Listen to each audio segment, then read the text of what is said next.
Hi, my name is Yoni Kozminski, co-founder of MultiplyMii, an executive search and recruitment firm focused on finding the very best talent that the Philippines has to offer. We've placed more than 1,000 people over the last 4 years, and I've personally worked with the Philippines and other remote geographies for well over a decade. What I want to talk to you about today is demystifying the black hole that is remote talent.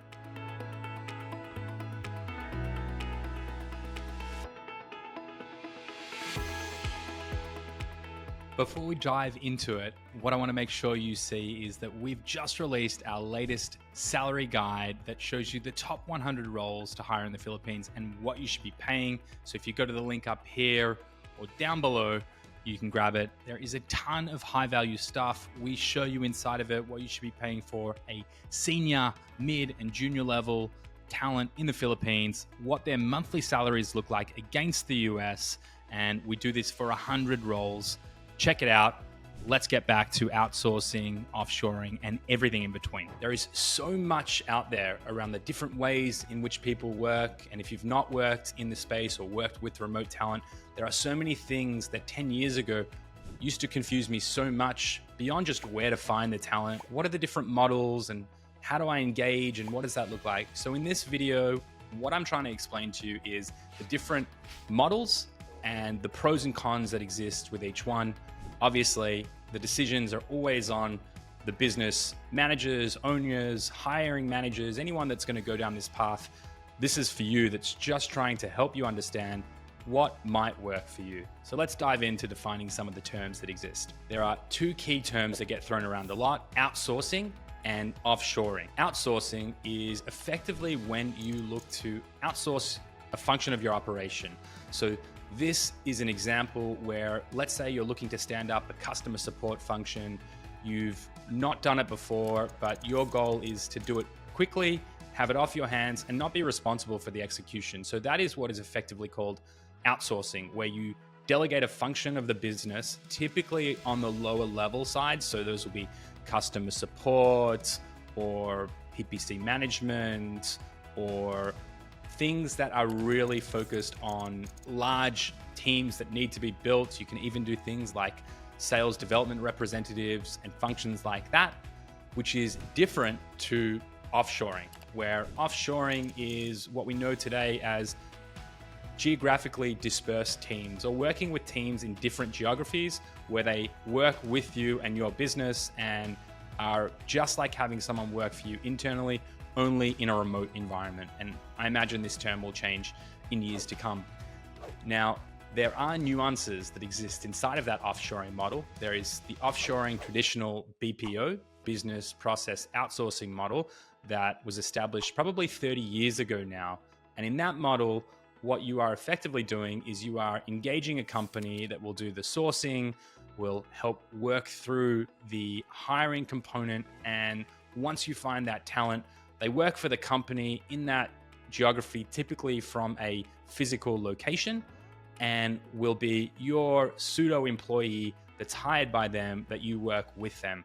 And in the BPO style model, closely connected to that of outsourcing, is you'll typically have a team lead, you'll work with them, and they will be a lot more hands-on and work through it. Now, that is different to working with offshore teams that are more on the side of recruitment. So when we talk about recruitment, that is effectively just finding the talent based on a preset, predetermined job description that is built by either the company or the company supporting you, that will go off and find that talent and they will work with you directly in that business. So those are the different models at a high level. I'm going to step into the pros and cons and a little bit more details around each of them in a second. But before I do, there's one other key thing that has personally burdened me and something that I'm on a mission to help educate the world in how they can build better businesses leveraging remote teams. And that is the term VA, virtual assistant. That has become a blanket term that is used for any remote talent that exists. And in my definition, VA, virtual assistant, is given to low-level baseline tasks that are data entry or repetitive things where you are looking to delegate tasks to an individual and not responsibilities.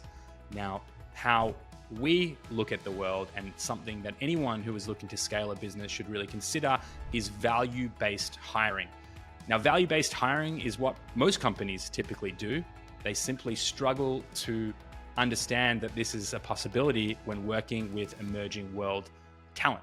So value-based hiring is when you define a role, you define the responsibilities and the accountabilities, and you hand off that accountability to someone. So that is when you are hiring a project manager whose responsibility is to build the project plans and deliver them on time, or a media buyer who is responsible for buying all of the media, building the strategy, executing and reporting on it, or a graphic designer, or so on and so forth. But the key difference here between VA and value-based hiring is that you are bringing someone into the business who either has a skill set that you don't possess, or is a professional in that skill set and can elevate your business. Now that we've gone through some of the critical definitions that exist, let's dive a little deeper into some of these models. So the first is understanding the pros and cons that relate to outsourcing.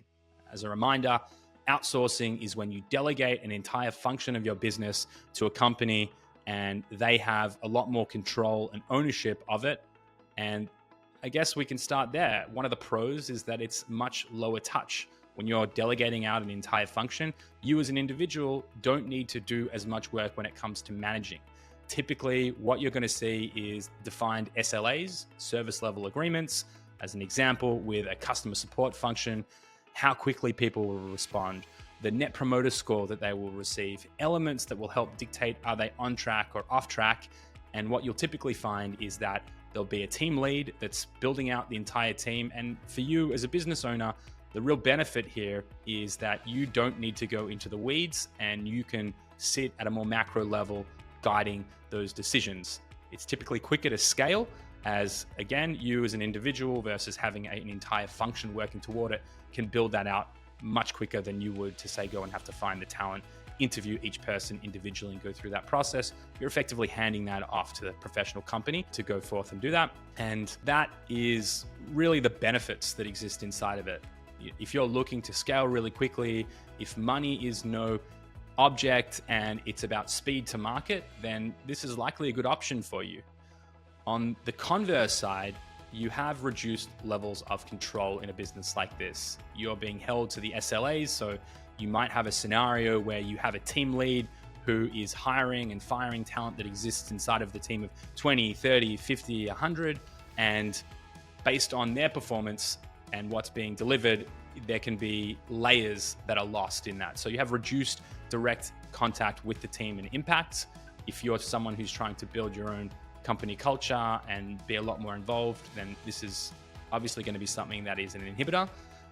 One of the main things around the outsourcing and the typical BPO space is that you effectively rent that talent. So how it works is that the pricing model exists where they will pay them a salary and benefits, and you will pay a delta, typically between 20 to 30%, depending on the business, as well as an account management fee that might also include the rental of space.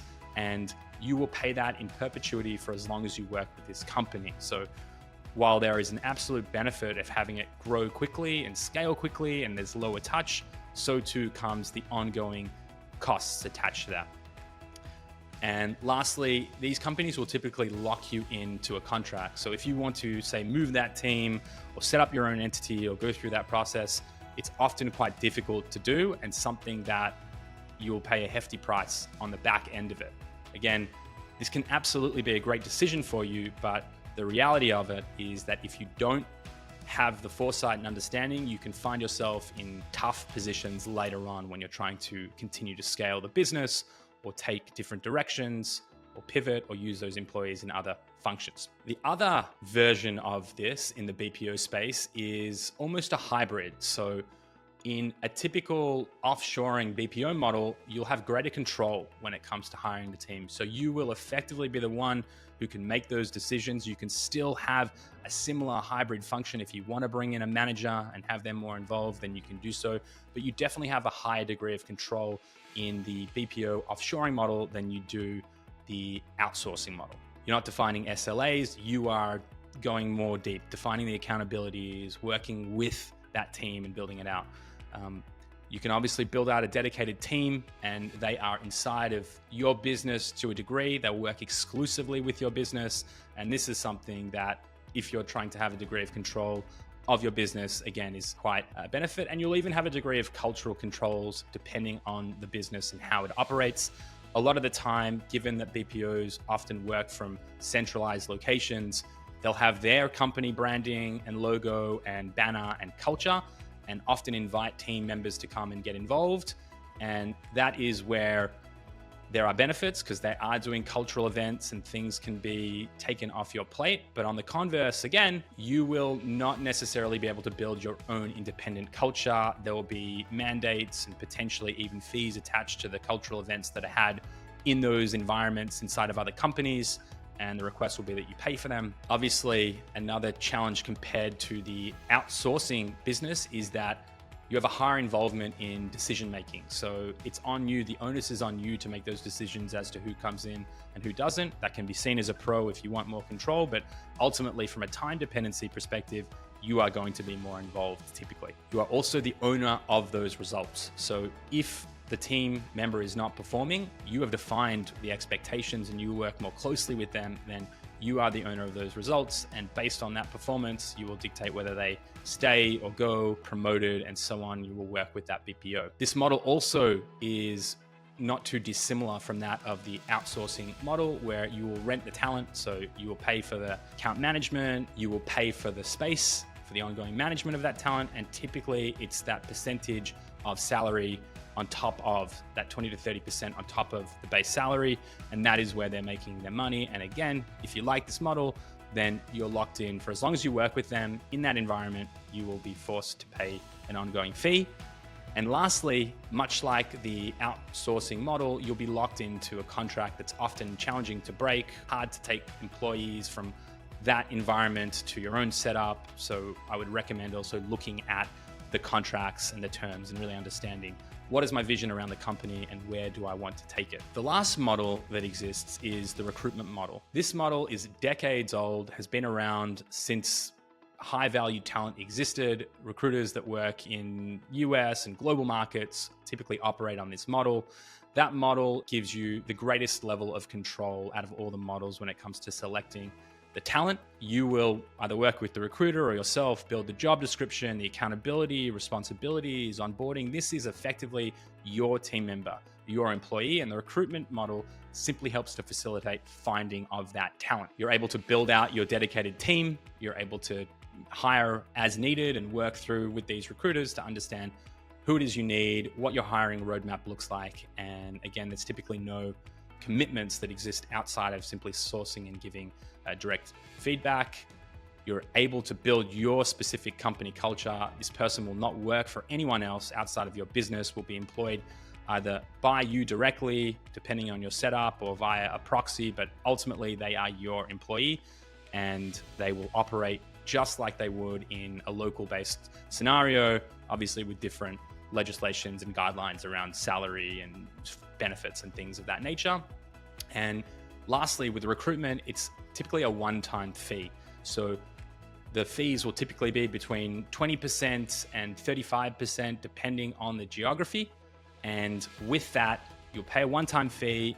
That's it. There'll be typically guarantees attached to it, but you are not paying for this person's salary in perpetuity in terms of a commission position. It is simply a one-time fee, and that is how recruiters the world over make their money. The downside of this, depending on whether this is a negative for you or not, is that you are effectively responsible, just like you would be inside of your business, for local talent around things that relate to career progression, performance reviews and appraisals, bonuses, and everything that leads to building out this person's career path and retaining them. It's exactly like you would have in a locally sourced individual. This obviously requires more expertise and more management guidance, as if you are not someone who is well versed in managing talent, have not built teams, are not interested, or have not worked in a remote environment before, then the onus will be on you to both learn those skills and implement those, unless the recruitment firm can help you on that side of the talent mapping and onboarding components and things of that nature. But generally speaking, the average recruitment function will start and stop at the placement of the talent, with typical guarantees of between 30 and 90 days, depending on a whole multitude of factors. And this is a more involved process than that of just simply outsourcing the entire function. So typically, depending on how many hiring managers and your team that exists, it will take longer because you will be the ultimate decision maker and hiring process. And so the decision really becomes, is this something that you want to take your time to understand and bring in and go through, or is this something that you really want to outsource of its entirety, even though it might save you significantly on costs in the long term, given the financial modeling? Those are the decisions that you need to make. I hope this has been helpful for you. What we've covered today is everything from the definitions of BPO, outsourcing versus offshoring, and the different types of models that exist in the space. I hope this was, like I said, helpful. Our goal is to create value, educate the market, and help you make better decisions that will ultimately help you scale your business effectively, affordably, and we would love to jump on a call and answer any questions that you still might have. We're here for a free, non-commitment call where our goal is simply to help educate and empower business owners, managers, hiring managers, and even recruiters to make better decisions for the future of their business.